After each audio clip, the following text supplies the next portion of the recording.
Sepatu Impian Vino oleh Dongeng Yuk.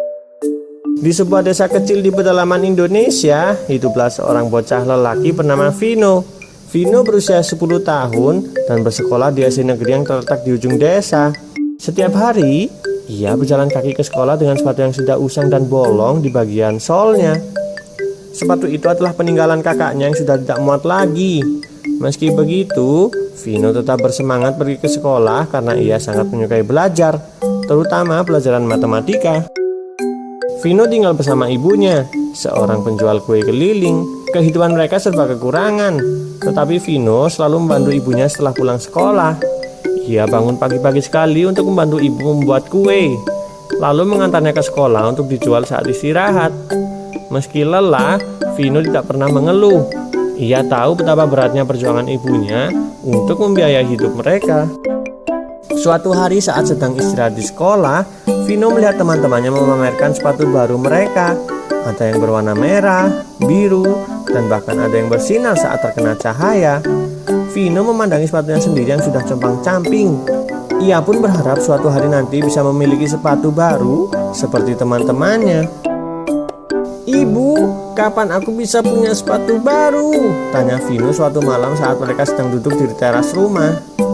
Ibunya tersenyum lembut sambil mengelus kepala Vino. "Nak, ibu sedang menabung sedikit demi sedikit. Tunggu ya, suatu hari nanti pasti terkumpul juga." Vino mengangguk meski hatinya sedih.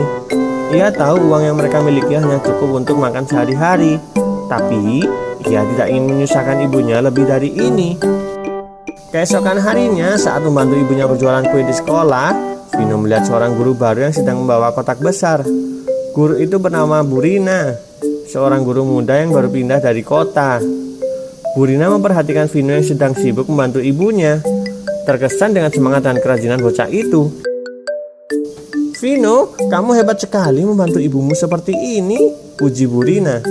Vino tersenyum malu. "Terima kasih, Bu.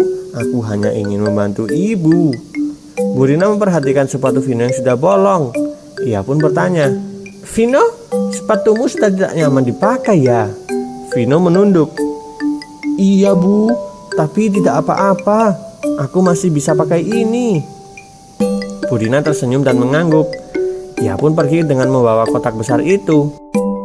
Beberapa hari kemudian, Burina mengumumkan di kelas bahwa akan ada lomba matematika tingkat sekolah. Hadiahnya adalah sepasang sepatu baru dan perlengkapan sekolah. Vino langsung bersemangat. Ini adalah kesempatannya untuk mendapatkan sepatu baru tanpa memberatkan ibunya. Vino belajar dengan giat setiap malam. Ia mengerjakan soal-soal matematika yang diberikan Burina dan berlatih tanpa henti. Ibunya pun mendukungnya dengan menyiapkan minuman hangat dan menemani Vino belajar.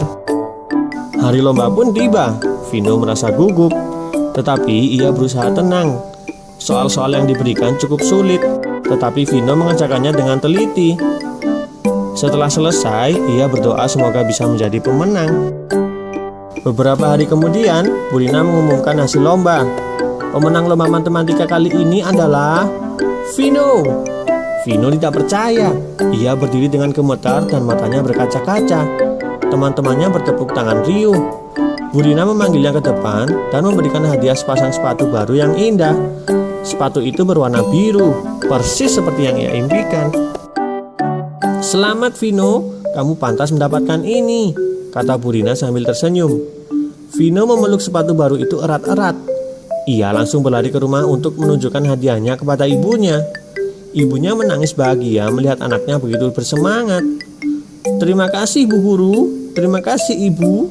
Aku akan menjaga sepatu ini dengan baik," kata Vino sambil tersenyum lebar.